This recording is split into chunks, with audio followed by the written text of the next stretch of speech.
সুপ্রিয় দর্শক সবাইকে স্বাগত জানাচ্ছি প্ল্যানেটারি হেলথ একাডেমিয়া সুরক্ষায় প্রতিদিন অনুষ্ঠানে powered by Unico hospitals Dhaka. আপনাদের সঙ্গে রয়েছি আমি ডাক্তার অমিতা হাসান। আজকে আমরা ভীষণ গুরুত্বপূর্ণ একটি বিষয় নিয়ে কথা বলতে চাই, আর সেটি হচ্ছে অ্যান্টিবায়োটিকের যথেচ্ছ ব্যবহার।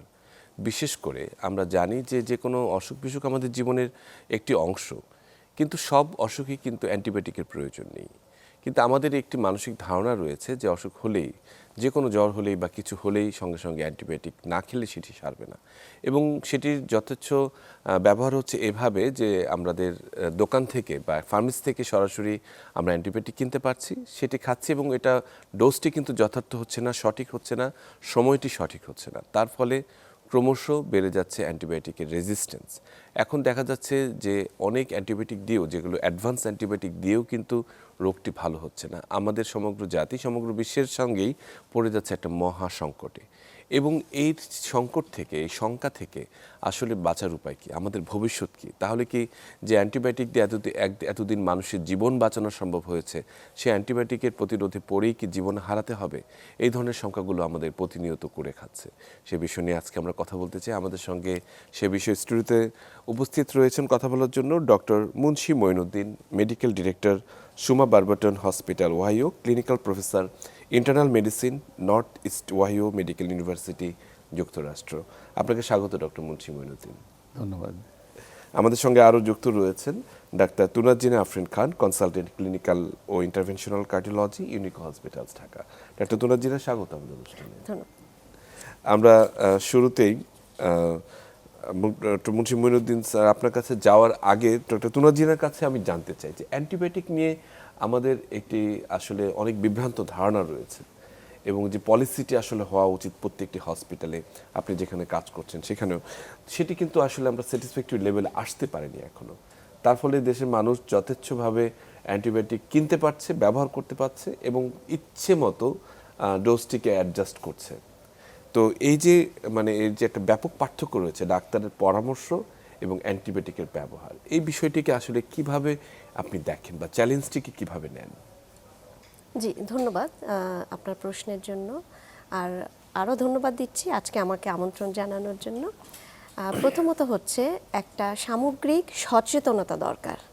আমাদের দেশের মানুষের যেখানে অ্যান্টিবায়োটিক সম্পর্কে জ্ঞানের অভাব রয়েছে, সেই জায়গায় আমাদেরকে সরকারিভাবে হোক, বেসরকারিভাবে হোক, সামগ্রিকভাবে জনগণকে সচেতন করার জন্য আমাদেরকে বিভিন্ন ধরনের প্রস্তাবনা এবং প্রোগ্রামের আয়োজন করা উচিত। যে অ্যান্টিবায়োটিক একটি জীবন রক্ষাকারী ওষুধ, আমার আসলে কখন অ্যান্টিবায়োটিক দরকার, এবং সেই অ্যান্টিবায়োটিকের জন্য আমি কার কাছে যাব, এবং সেটা আমাকে যিনি দিবেন তিনি কিভাবে প্রেসক্রিপশন ফলো করে আমাকে অ্যান্টিবায়োটিকটা দিবেন, সেটার একটা যেমন সরকারিভাবে একটা নিয়মতান্ত্রিক একটা পর্যায়ে নিয়ে আসা উচিত, ঠিক তেমনিভাবে বেসরকারি বা সাধারণ জনগণের সবাইকে এই ব্যাপারে জানতে হবে। আমরা দেখতে পাই যে আমরা যখন অসুস্থ হই, সেটা যে কোনো বাসায় সাধারণভাবে একটু সর্দি, কাশি, জ্বর, একটু হয়তো পেট ব্যথা, আমরা ডক্টরের কাছে না গিয়ে আগে আমরা একজন ফার্মেসিতে চলে যাই। সেখানে অনেক সময় ট্রেন্ড ফার্মাসিস্ট থাকেন না। একজন দোকানদার যিনি শুধুমাত্র ঔষধ বিক্রি করেন বা উনি লাইসেন্স পেয়েছেন একটি দোকানে ঔষধ বিক্রি করার জন্য, হয়তো তার ফার্মাসি সম্পর্কে সেরকম পুঁথিগত ধারণা এবং হচ্ছে যে প্রফেশনাল যে ধারণা, সেটা তার একেবারেই নেই। তো উনি হচ্ছেন আগে পূর্ববর্তী বিভিন্ন প্রেসক্রিপশন দেখে যেই ধরনের অ্যান্টিবায়োটিক দেখেছেন, যে পেট ব্যথা অ্যান্টিবায়োটিকটা ডাক্তার দিচ্ছেন, অথবা ঠান্ডা হলে এই অ্যান্টিবায়োটিকটা ডক্টর দিচ্ছেন, তখন উনি তার দোকানের বিক্রি করা তো দরকার।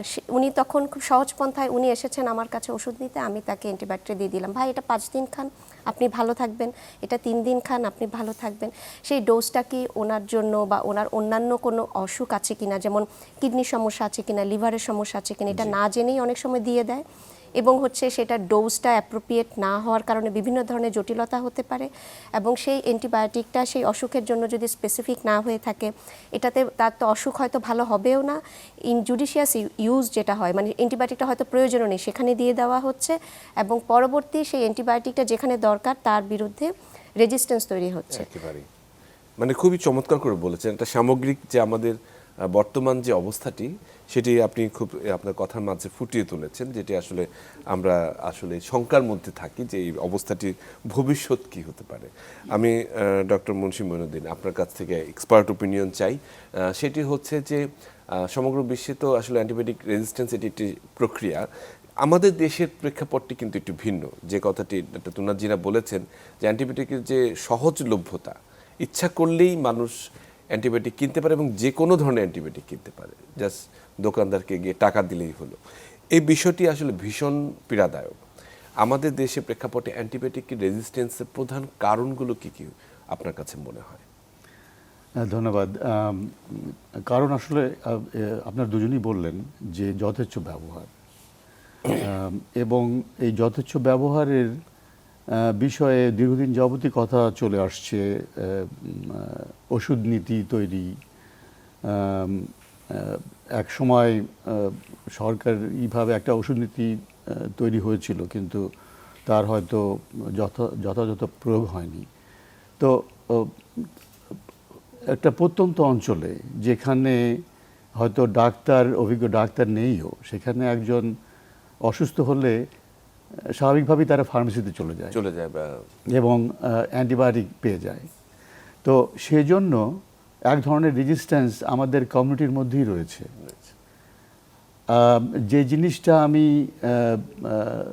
সিএমই লেকচারে বললাম দুটো হাসপাতালে, যে ওখানে না হয় অভিজ্ঞ ডাক্তার নেই, হাসপাতালে তো আমাদের প্রচুর অভিজ্ঞ ডাক্তার রয়েছেন, তাহলে এখানে কেন অ্যান্টিবায়োটিকের একটা যথাযথ ব্যবহার নিশ্চিত করা যাবে না? সেটা হলো আমার প্রশ্ন।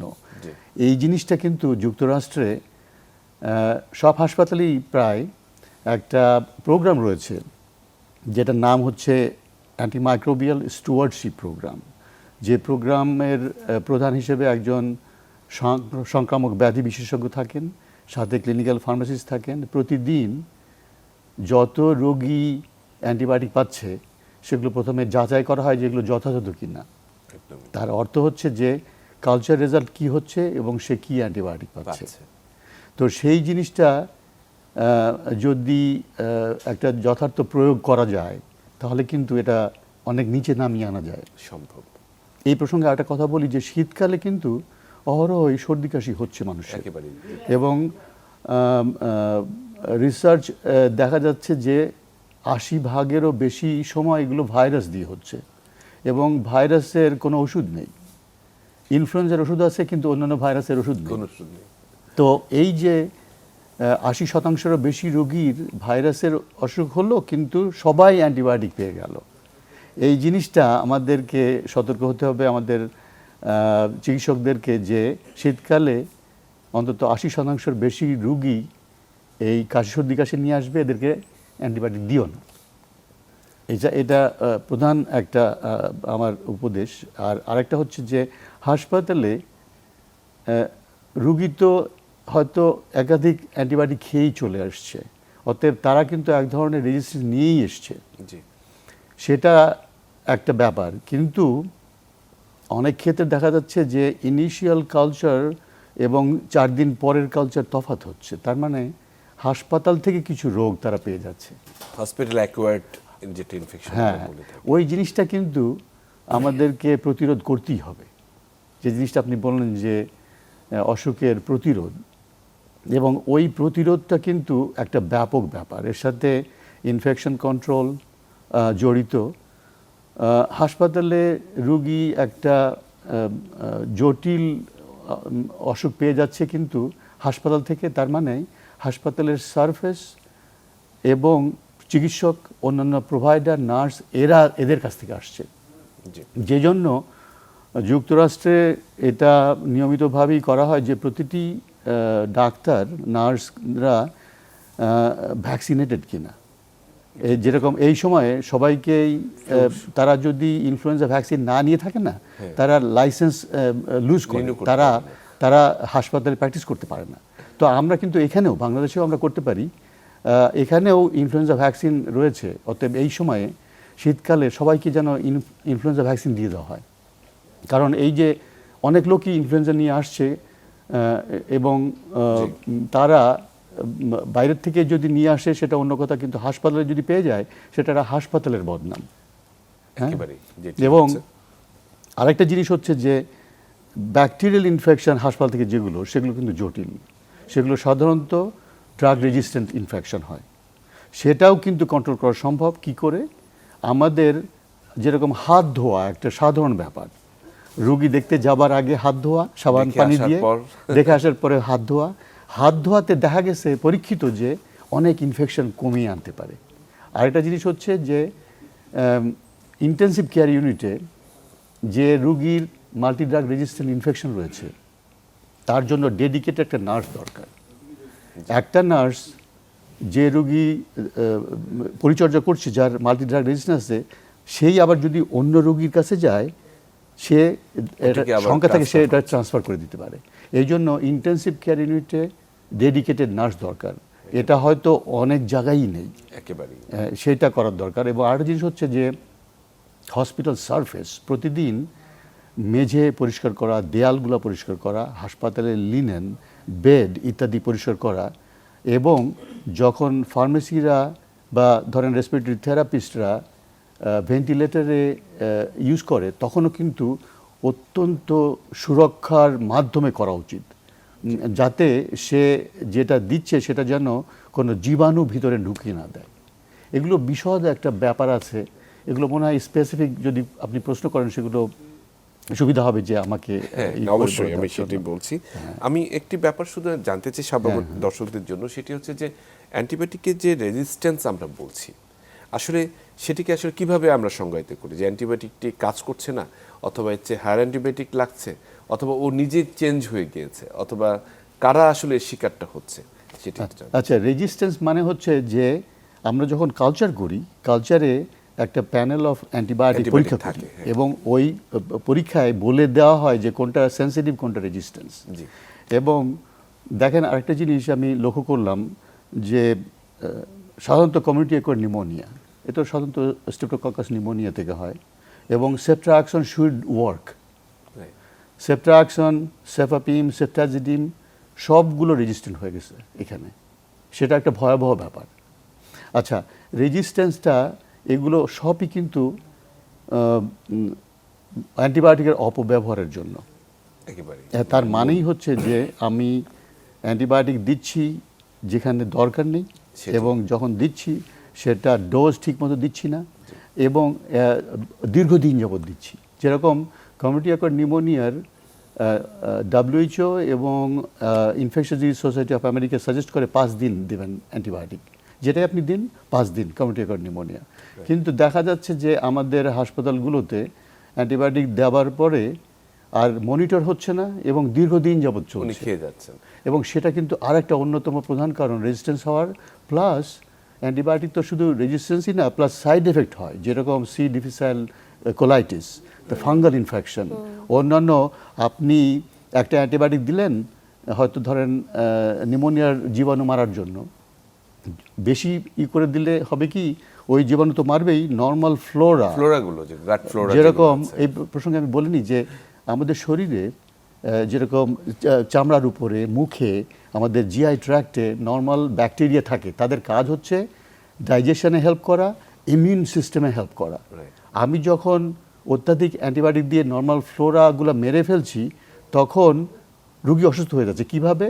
তখন হচ্ছে কি যে নর্মাল ব্যাকটেরিয়া রিপ্লেস হয়ে যাচ্ছে অ্যাবনর্মাল টক্সিক ব্যাকটেরিয়া দিয়ে। যেরকম আমি যদি সেফট্রাক্সন বেশি দিন দিই, ওটা নর্মাল এটা করে ফেলে MRSA ইনফেকশন চলে আসতেছে, এন্টেরোককাল ইনফেকশন চলে আসতেছে।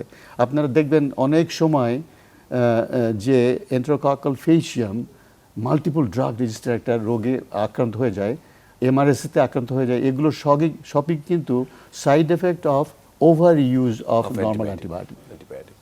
অসংখ্য ধন্যবাদ, খুব গুরুত্বপূর্ণ কথা শুনলাম আপনার কাছ থেকে। ফিরে আসবো, তার আগে ডাক্তার তুনাজ্জিনা আপনার কাছে একটু জানতে চাই, আপনি তো অ্যাকচুয়ালি কার্ডিয়াক সাইডে রয়েছেন, ক্লিনিক্যাল কার্ডিওলজি এবং ইন্টারভেনশনাল কার্ডিওলজি। আপনাদের অ্যান্টিবায়োটিকের ব্যবহারটি আসলে কতখানি সক্রিয়, মানে কোথায় কোথায় অ্যান্টিবায়োটিকের ব্যবহার করে থাকেন, বা সেটির প্রয়োগ কতখানি? অনেক ক্ষেত্রে দেখা যাচ্ছে যে দীর্ঘদিন আপনাদের কোনো রোগী অ্যান্টিবায়োটিক ব্যবহার করতে হয়, সেটিকে কিভাবে বিবেচনা করেন? জি, ধন্যবাদ। আমাদের কার্ডিওলজিতে বা হৃদরোগে অ্যান্টিবায়োটিকের ব্যবহার আছে যদি আমাদের ভালভ ইনফেক্টেড হয়, সেটা হচ্ছে যেমন রিউম্যাটিক হার্ট ডিজিজ আমরা বলি, যেখানে আমাদের ভালভ ইনফেক্টেড হয়, সেক্ষেত্রে আমাদের অনেক বছর ধরে অ্যান্টিবায়োটিক দিতে হয়। তারপর হচ্ছে ইনফেক্টিভ এন্ডোকার্ডাইটিস আমরা বলি, সেখানে হচ্ছে ওটাও একটা ভালভের মধ্যে এক ধরনের ইনফেকশন হয়, যেটা কিন্তু সেখানে হয়তো বছর না হলেও আমাদের মাসব্যাপী কিন্তু অনেক সময় অ্যান্টিবায়োটিক দিতে হয়। এছাড়াও কিছু প্রসিডিওর করি আমরা, যেরকম হচ্ছে আমরা পেসমেকার ইমপ্লান্টেশন করি বা আইসিডি, সিআরটিডি, এগুলোর পরেও হচ্ছে আমাদের অ্যান্টিবায়োটিক দিতে হয়। আমাদের সিসিউতে যখন পেশেন্টরা ভর্তি হন কোনো হার্ট অ্যাটাক, হার্ট ফেইলিওর অথবা হৃদরোগের বিভিন্ন ইস্যু বা জটিলতা নিয়ে, তাদের যদি কোনো কারণে কোনো ধরনের ইনফেকশন ডেভেলপ করে, তখন হচ্ছে আমরা অ্যান্টিবায়োটিক ব্যবহার করি। তাহলে অ্যান্টিবায়োটিকের সাথে আপনাদেরও দীর্ঘদিন কাজ করতে হয়। আমরা ফিরে আসবো, তার আগে একটা ডাক্তার তুনাজিনা যে কথাটি বললেন, যেমন দীর্ঘদিন ধরে বছর পর বছর অ্যান্টিবায়োটিক খেতে হচ্ছে যারা রিউমেটিক হার্ট ডিজিজে ভুগছে বা ভালভের সমস্যা ভুগছে, এই ধরনের কথাগুলোর ক্ষেত্রে অনেকের কাছে সেটা বিস্ময়কর মনে হয় যে এতদিন বছর পর বছর অ্যান্টিবায়োটিক খাচ্ছি। সেটির কোনো প্রভাব পড়ছে কিনা শরীরের উপরে, বা এখনকার বর্তমান সময়ে? অবশ্যই প্রভাব পড়ে। হয় কি যে অ্যান্টিবায়োটিক যখনই আমরা ব্যবহার করছি, তখনই অ্যান্টিবায়োটিক সারা শরীরের সব জীবাণুই মেরে ফেলার চেষ্টা করে। দীর্ঘদিন অ্যান্টিবায়োটিকের হয় কি, অ্যান্টিবায়োটিকগুলো এত মেধাবী না, ওরা করে কি, ওদের একটা ওয়ে আছে, ওরা ওই যেভাবে রেজিস্ট্যান্স ডেভেলপ করে, আপনি তাকে পেনিসিলিন দিলেন, ওনারা সাধারণত রিউমেটিক ফিভার পেনিসিলিন দেওয়া হয়। তো ব্যাকটেরিয়া এবং রিউমেটিক ফিভার তো বেসিক্যালি স্ট্রেপ্টোককাস, তো ব্যাকটেরিয়া ওই স্ট্রেপ্টোককাস এত মেধাবী, সে তার সিস্টেম চেঞ্জ করে ওই পেনিসিলিন বাইপাস করে ফেলে, তখন আর ওতে কাজ হয় না। তো কিছু দিতেই হয় সাপ্রেসিভ অ্যান্টিবায়োটিক, কিন্তু আজকাল আমরা আসলে খুব ডিসকারেজ করি সাপ্রেসিভ অ্যান্টিবায়োটিকের।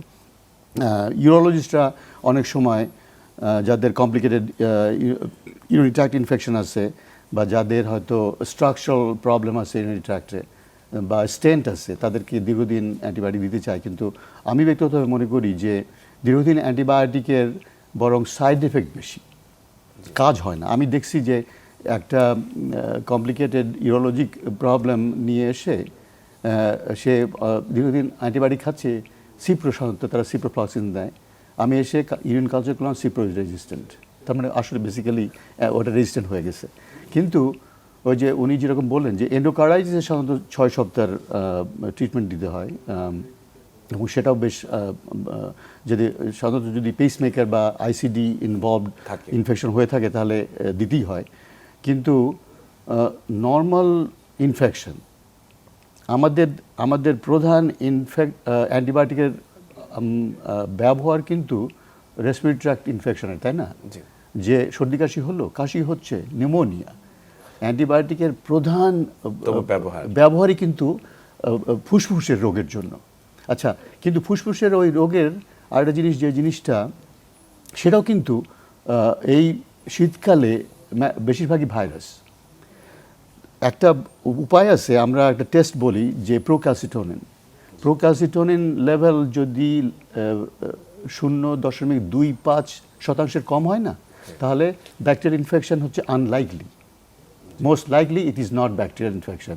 এটা কিন্তু প্রোক্যালসিটোনিন চেক করা একটা খুব সহজ এবং একটা এফেক্টিভ ওয়ে যে two differentiate between fungal infection এবং ব্যাকটেরিয়াল ইনফেকশন। এখানে কিন্তু আমরা হাসপাতালে যে রুগীদের অ্যান্টিবায়োটিক দিচ্ছি, ওখানে যদি প্রোক্যালসিটোনিন চেক করি না, তাহলে কিন্তু অনেক অ্যান্টিবায়োটিকের ব্যবহার কমিয়ে আনা যায়, কারণ ভাইরাল ইনফেকশনে তো অ্যান্টিবায়োটিক দিয়ে লাভ নেই কোনো। আচ্ছা, আরেকটা জিনিস হচ্ছে যে ইউরিনারি ট্র্যাক্ট ইনফেকশন, সেটা একটা মিথ আসলে। যেমন আমাদের বাবা মারা, বয়স্করা কনফিউশন নিয়ে ভর্তি হয়, ফ্যামিলি মেম্বার মনে করে ইউরিনারি ট্র্যাক্ট ইনফেকশন হয়েছে। আরেকটা জিনিস হচ্ছে যে ইউরিন হয়তো একটু অন্য ধরনের স্মেলি ইউরিন হয়ে গেল, না? অনেকেই এসে বলে কি, ওর ইনফেকশন হয়ে গেছে, কীভাবে বুঝলেন?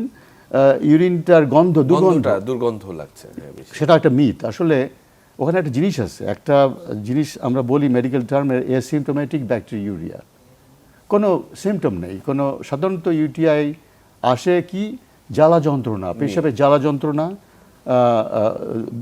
লোয়ার অ্যাবডোমেনের ব্যথা, বমি, নাউসিয়া ভাব, জ্বর ইত্যাদি হতে পারে। কিন্তু এসিমটোমেটিক মানে হচ্ছে কোনো উপসর্গই নেই, কিন্তু ইউরিন পরীক্ষায় দেখা গেল যে জীবাণু আসছে।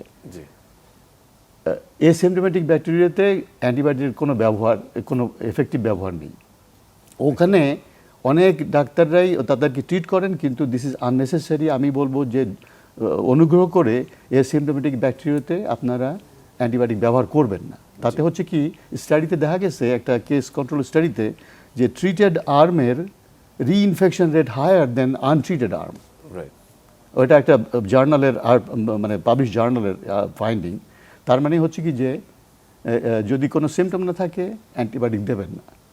কারণ বেশিরভাগ সময় আমরা দেখছি যে দুর্গন্ধযুক্ত প্রস্রাব এসিমটোমেটিক ব্যাকটেরিয়ার জন্য, কিংবা কোনো কোনো ডায়েটের জন্যও হয় স্মেলি ইউরিন, এবং কোনো কোনো ওষুধের জন্য হয় স্মেলি ইউরিন। অতএব ওটা কিন্তু আর একটা ব্যাপার, এই যে ভাইরাল লাং ডিজিজে যেরকম অযথা অ্যান্টিবায়োটিক দেওয়া হচ্ছে, এসিমটোমেটিক ব্যাকটেরিয়াতে অযথা দেওয়া হচ্ছে। তবে দুটো ক্ষেত্র আছে। এসিমটোমেটিক ব্যাকটেরিয়া যে কোনো প্রেগন্যান্ট পেশেন্টকে Patient যদি হয়। ট্রিট করতেই হবে, so that it does not spread. এবং যদি কেউ ইউরোলজিক প্রসিজিওরের জন্য যায়, সাপোজ সিস্টোস্কোপি করবে বা কিডনি বায়োপসি করবে, তার ওই ক্ষেত্রে কিন্তু এসিমটোমেটিক ব্যাকটেরিয়া অ্যান্টিবায়োটিক দিয়ে ট্রিট করতে হয়। একই সঙ্গে পোস্ট অপারেটিভ প্রত্যেকটি পেশেন্টের ক্ষেত্রে, পোস্ট সার্জিক্যাল পেশেন্টের ক্ষেত্রে অ্যান্টিবায়োটিক আমাদের এখানে একেবারে অবধারিতভাবে ব্যবহার করা হয়ে থাকে। এই বিষয়টি আসলে কতখানি আচ্ছা, যুক্তিযুক্ত? সার্জারিতে একটা বলা হয় যে প্রোফাইল্যাকটিক অ্যান্টিবায়োটিক, জি, সেটা একটা prophylactic দেওয়া যেটি হয়। কথা বলছেন। প্রোফাইল্যাকটিক অ্যান্টিবায়োটিক ইজ জাস্টিফাইড যে কোনো সার্জারিতে। কিন্তু একটা উদাহরণ দিই, যে একটা কোলিসিস্টাইটিস, গল ব্লাডার ইনফেকশন নিয়ে আসছে, বা ইনফ্লেমড গল ব্লাডার, ওটা হয়তো ইনফেক্টেড নাও হতে পারে। সাধারণত এখানেও ল্যাপারোস্কোপিক কোলিসিস্টেক্টমি হয়ে যায়। নিয়ম হচ্ছে যে যদি একজনের গল ব্লাডার যদি গ্যাংগ্রিনাস গল ব্লাডার না হয়ে থাকে বা রাপচার্ড গল ব্লাডার না হয়ে থাকে, ল্যাপারোস্কোপিক অ্যান্টিবায়োটিকের 24 ঘন্টার মধ্যেই অ্যান্টিবায়োটিক বন্ধ করে দেওয়া উচিত।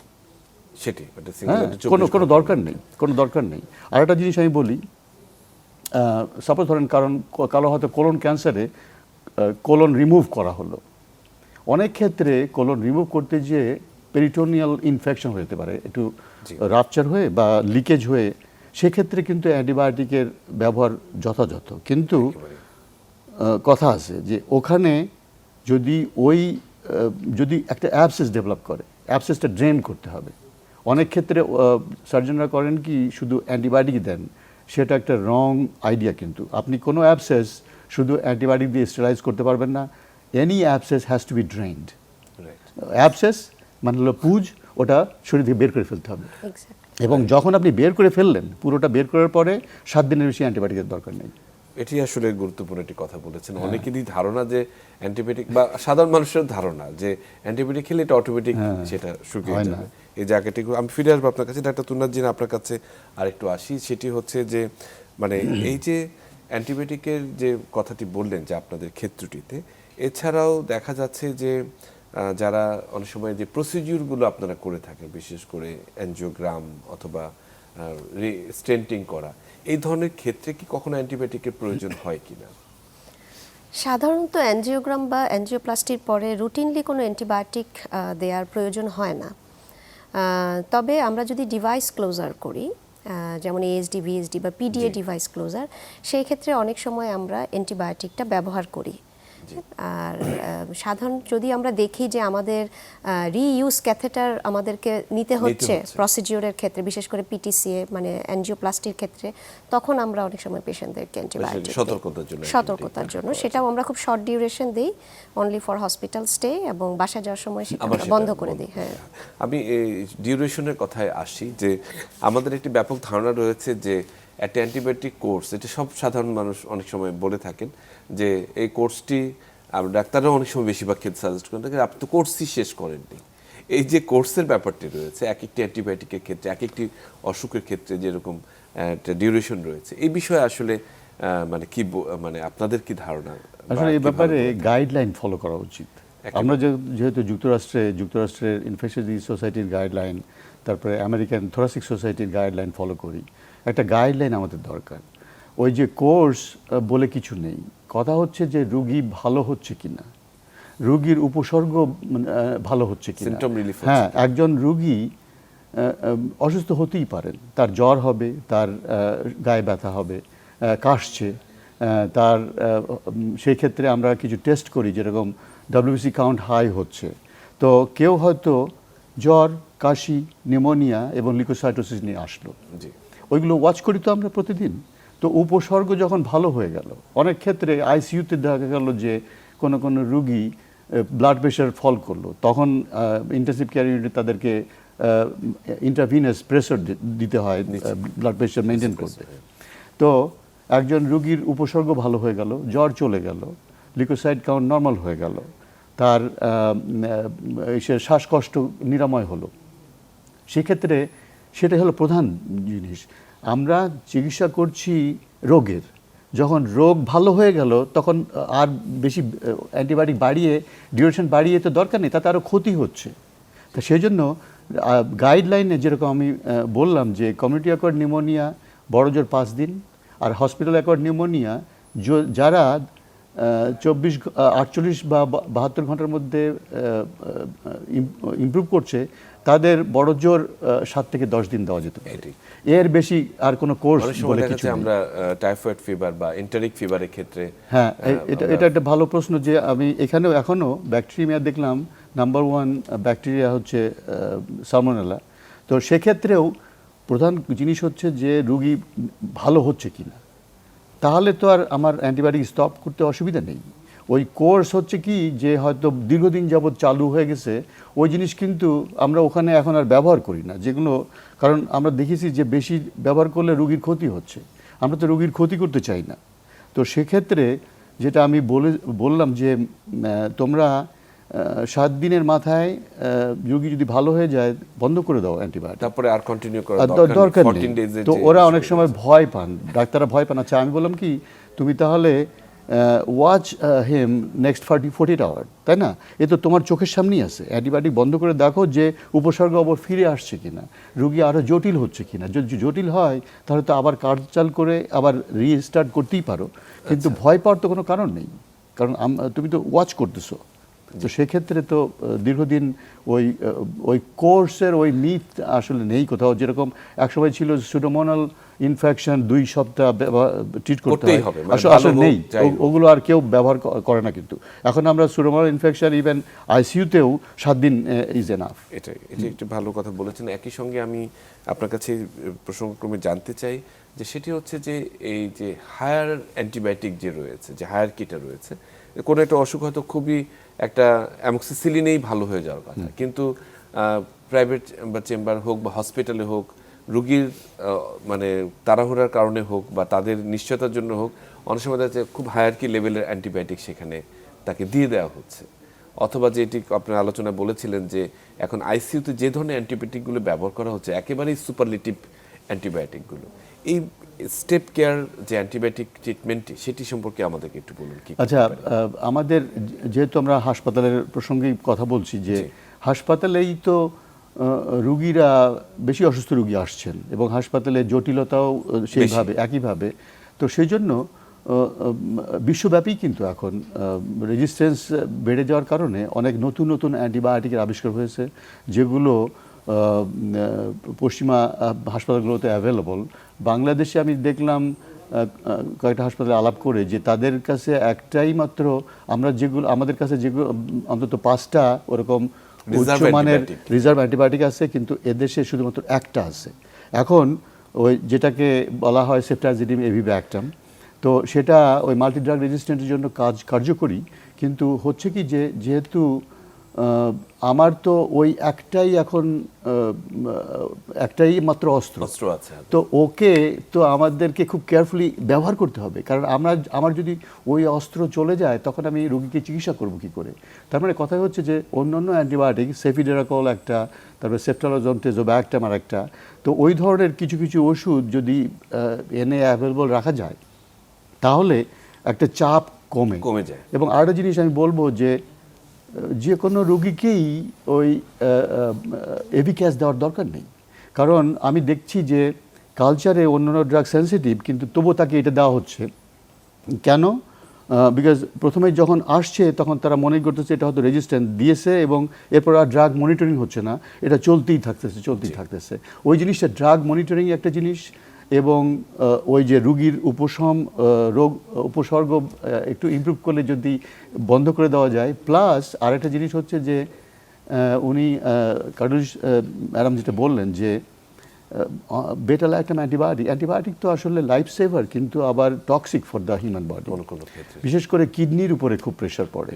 তো আমি যদি কিডনির সাথে অ্যাডজাস্ট না করে অ্যান্টিবায়োটিক দিতেই থাকি, তাহলে একজনের হয়তো একিউট কিডনি রেনাল ফেলিওর হলে ডায়ালিসিস লেগে যেতে পারে, ডেভেলপ করে যেতে পারে। তো তাহলে হচ্ছে কি যে আমার দরকার অ্যান্টিবায়োটিকগুলো ক্রিয়াটিনিন ক্লিয়ারেন্সের উপরে বেস করে ডোজ করা। আমাদের দুটো সমস্যা, একটা হচ্ছে স্টার্ট উইথ আন্ডার ডোজ হচ্ছে, আরেকটা জিনিস হচ্ছে যে অ্যাপ্রোপ্রিয়েট ডোজ হচ্ছে না, এবং আরেকটা জিনিস হচ্ছে ওভারডোজ হচ্ছে। তিনটা জিনিস হয়ে যাচ্ছে। তো এই তিনটা জিনিসই কিন্তু কন্ট্রোল করা সম্ভব। দরকার একটু প্রতিদিনই একটু সতর্কতা হওয়া। তো একবার একটা অ্যান্টিবায়োটিক শুরু করলো আর তার বন্ধ করার আর কোনো খবর নেই, সেটা তো যথাযথ না। এবং এটা আমাদের আসল কথাই তো যদি কথা হচ্ছে যে রুগীর যেন কোনো ক্ষতি না হয়, তাই না? হ্যাঁ, একেবারে। ডাক্তার তুনাজিন, আমরা একেবারে শেষের দিকে আপনার কাছে একেবারে জানতে চাই যে যেহেতু আপনি প্র্যাকটিসিং একজন ডক্টর, যে অ্যান্টিবায়োটিকের ব্যাপারে বিশেষ করে বাংলাদেশের যে ভবিষ্যৎ বা শঙ্কা, সেটিকে আসলে একটা সেন্ট্রাল মনিটরিং টিমের বা অ্যান্টিবায়োটিক যারা মনিটরটি করবে, এই বিষয়ে আপনার কোনো চিন্তা ভাবনা আছে কিনা, শুধু আপনার হসপিটাল নয় সমগ্র দেশে সামগ্রিকভাবে? জি, ধন্যবাদ। প্রথমত আমি এই ক্ষেত্রে বলতে চাই যে অ্যান্টিবায়োটিক যে শুধু আমরা রোগ হলেই দিচ্ছি তা না, অনেকভাবে কিন্তু আমাদের শরীরে অ্যান্টিবায়োটিক আমরা না চাইলেও ঢুকে যাচ্ছে, বিশেষ করে খাবারের সাথে।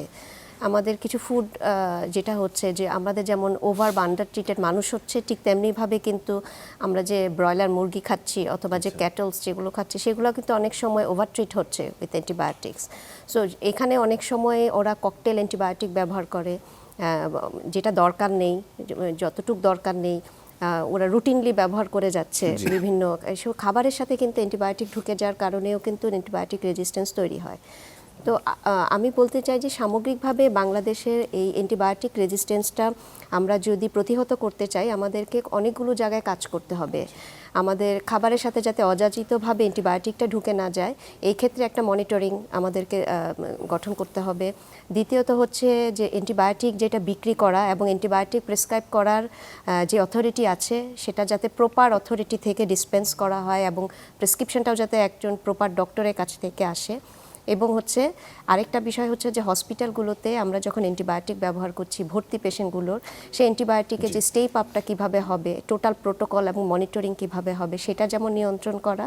অ্যাট দ্য সেম টাইম হচ্ছে অ্যান্টিবায়োটিক রেজিস্ট্যান্সও কিন্তু হচ্ছে যে যাতে এটা যাতে ট্রান্সমিশনটা না হয় যায়, সেই ক্ষেত্রে হচ্ছে আমাদের যে প্রপার স্টেরিলাইজেশন এবং যে প্রপার যে প্রোটোকলটা মেনটেন করা, যাতে হচ্ছে যে একজন রোগীর কাছ থেকে আরেকজন রোগীর কাছে যাতে না যায় এবং ডক্টরের কাছ থেকে যাতে পেশেন্টের কাছে না যায়। অসংখ্য ধন্যবাদ তুনাজিনা। আমি ডক্টর মুন্সি মঈনুদ্দিন, আমরা একেবারে শেষ পর্যায়ে আপনার কাছে জানতে চাই যে বাংলাদেশের ক্ষেত্রে যে কালচার, সে কালচারে অ্যান্টিবায়োটিকের কালচার করার প্রথাটি কম, বিশেষ করে আউট অফ সিটি। ওখানে কালচারের কথা বিবেচনা করলে অনেকে ভেবে থাকেন যে টাকা দিয়ে কালচার করবো, সেই টাকা দিয়ে অ্যান্টিবায়োটিকের কোর্স কমপ্লিট করে ফেলবো। এই কালচারটি কিভাবে চেঞ্জ করা যায়? আর 2 নম্বর হচ্ছে আমাদের শঙ্কা ও আমাদের এর থেকে উত্তরণের পথ কি, এটি দিয়ে আমরা আপনার কাছ থেকে শেষ করতে চাই। যদি কোনো রোগীকে একজন চিকিৎসক মনে করছে যে ইনফেকশন নিয়ে আসছে, একমাত্র উপায়ই হচ্ছে কালচার করা, এছাড়া তো আপনি বুঝতে পারবেন না। আমি একটা উদাহরণ দিই যে আইসিইউতে একটা সেপসিস রোগী যখন আসছে, ক্রিটিক্যালি ইল, নিয়ম হচ্ছে তার রক্ত, কফ, পেশাব সব কালচার করা। কারণ দুটো জিনিস হয়, একটা হচ্ছে যে আপনি জানতে পারছেন যে আপনি কি চিকিৎসা করছেন এবং রাইট অ্যান্টিবায়োটিক দিচ্ছেন কিনা, এবং একটা রুগী যেটা মাল্টিড্রাগ রেজিস্ট্যান্স নিয়ে আসছে তাকে আপনি আইসোলেট করতে পারছেন। বিকজ প্রত্যেকটা রুগী যাদের হাসপাতালে যাদের মাল্টিড্রাগ রেজিস্ট্যান্ট ESBL নিয়ে আসছে, তাদের দরকার কন্ট্যাক্ট আইসোলেশন করা, বিকজ তাছাড়া আপনি আবার ট্রান্সমিট করে দেবেন অন্যরা। তো কালচার ইজ এ মাস্ট। এটা ঠিক যে অনেক ক্ষেত্রে কালচার হচ্ছে না, বলে কি যে ওরা তো অ্যান্টিবায়োটিক নিয়ে আসতেছে, কেন কালচার করবো? নো, কালচার করতেই হবে। কালচার একটা ক্রিটিক্যালি ইল সেপটিক শক নিয়ে আসতেছে, সমস্ত রক্ত, পেশাব এবং কফ কালচার করতেই হবে। এবং ব্রড স্পেকট্রাম অ্যান্টিবায়োটিক দেওয়া যায়, কিন্তু একটা কথা হচ্ছে যে ডিএসকেলেশন, যে জিনিসটা হলো আইডিয়া হচ্ছে যে আপনি রোগ নিরাময় করবেন মিনিমালি ইনভেসিভ, যাতে করে ন্যারো স্পেকট্রাম অ্যান্টিবায়োটিক, তাতে হচ্ছে কি যে যদি কোনো কালচারে অ্যাম্পিসিলিন সেন্সিটিভ হয়, আপনার তখন এভিক্যাস দেওয়ার দরকার নেই, আপনি জাস্ট অ্যাম্পিসিলিন দেন। কারণ অ্যাম্পিসিলিনের সাইড এফেক্ট কম হবে এভিক্যাসের সাইড এফেক্টের চাইতে, এবং অ্যান্টিবায়োটিক রিজার্ভ থাকবে। অ্যান্টিবায়োটিক এবং ওই যে যেরকম বললাম মরণাপন্ন রোগীর জন্য আমাকে রিজার্ভ অ্যান্টিবায়োটিক রাখতেই হবে। কোনো কোনো ক্ষেত্রে যেরকম এবারই বিশেষ একটা হাসপাতালে ওইটা একটা বিশেষ শিশুর জন্য ওই সেভিডারাকল কিন্তু অ্যাভেলেবল করা হয়েছিল তার জন্য। তো why not make it available for other patients. একদমই, কারণ সবার জীবনই তো একই মূল্যবান, একইভাবে মূল্যবান। আমার মনে হয় সেটি যথেষ্ট বলেছেন যে একটি সেন্ট্রাল মনিটরিং প্রত্যেকটি হসপিটালে, এবং ব্যবহারটিকে যথাযথ করা, মানে অ্যাপ্রোপ্রিয়েট ডোজ এবং অ্যাপ্রোপ্রিয়েট ডিউরেশন, এবং রেজিস্টার্ড চিকিৎসক ছাড়া অ্যান্টিবায়োটিক ডিসপেন্স না। যেরকম মেরোপেন আমরা রেস্ট্রিক্ট করি তো till approved by infectious disease doctor. তো অসংখ্য ধন্যবাদ ডক্টর মুন্সি মঈনুদ্দিন, আমাদের সাথে এতক্ষণ চমৎকার কিছু বিশেষ করে অ্যান্টিবায়োটিকের বিষয়ে অনেকগুলো গুরুত্বপূর্ণ তথ্য আপনি দিয়েছেন, এবং নিশ্চয়ই সেটি আমাদের জাতীয় পর্যায়ে এবং আমাদের ব্যবহারিক পর্যায়ে সেটি ভীষণভাবে কাজে লাগবে। এবং ডক্টর তুনাজিনা, আপনাকে অসংখ্য ধন্যবাদ আমাদের সাথে যুক্ত হওয়ার জন্য। ধন্যবাদ আপনাকেও ধন্যবাদ। সুপ্রিয় দর্শক, আজকে আমরা অ্যান্টিবায়োটিকের যে যথেচ্ছ ব্যবহার এবং এটা নিয়ে যে শঙ্কাটা তৈরি হয়েছে, বিশেষ করে মানুষের হাতে যে রিজার্ভ অ্যান্টিবায়োটিকগুলো রয়েছে সেগুলো পর্যন্ত আমাদের এখন রেজিস্ট্যান্ট হয়ে যাচ্ছে, কাজ করছে না। কাজে ভবিষ্যতের জন্য কিভাবে আমরা আমাদের জীবন রক্ষা করব সেটি কিন্তু এখন একটি প্রশ্ন হয়ে দাঁড়িয়েছে। কাজেই আজ থেকে, এখন থেকেই আমাদের এই সচেতনতা তৈরি করতে হবে, যখন তখন অ্যান্টিবায়োটিক নয়, রেজিস্টার্ড চিকিৎসকের পরামর্শ ছাড়া অ্যাপ্রোপ্রিয়েট যে ডোজ এবং যেই ডিউরেশন বা সময় অনুযায়ী দিয়েছেন সেটি ছাড়া অ্যান্টিবায়োটিক নয়, এবং কিছু হলেই অ্যান্টিবায়োটিক খেতে হবে, সেটি ছাড়া ছাড়বে না, এই মানসিকতা থেকে আমাদেরকে বেরিয়ে আসতে হবে। তাহলে আমাদের এবং বর্তমান এবং ভবিষ্যৎ প্রজন্ম এই ভয়াবহ অ্যান্টিবায়োটিক বিপর্যয় থেকে রক্ষা পাবে। সবাই ভালো থাকবেন, সুস্থ থাকবেন।